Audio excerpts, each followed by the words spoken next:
জীর্ণ অবস্থায় শহরের আবর্ত ভবন সংলগ্ন ধন্যাশাট বিগত বছর 2 পূর্বে ধন্যাশাট নির্মাণ হলেও ফের কদর্য হয়ে পড়ে।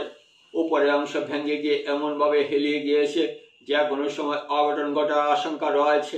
মেঝের অবস্থা কদর্য, মনে হচ্ছে শেড নয়, নোংরা আবর্জনা এলাকা। যেখানে গণতান্ত্রিক পদ্ধতি আন্দোলন করতে ধন্যাশাট ব্যবহার করা হয়, তারই পরিবেশ কদর্য হয়। অনেকে অসন্তুষ্টি প্রকাশ করেন।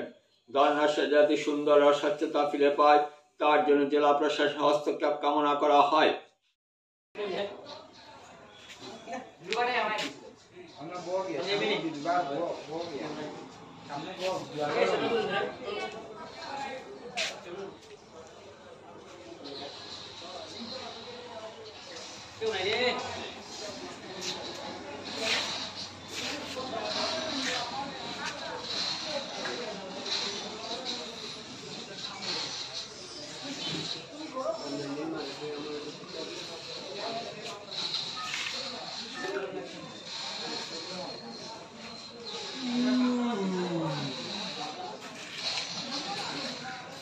আমার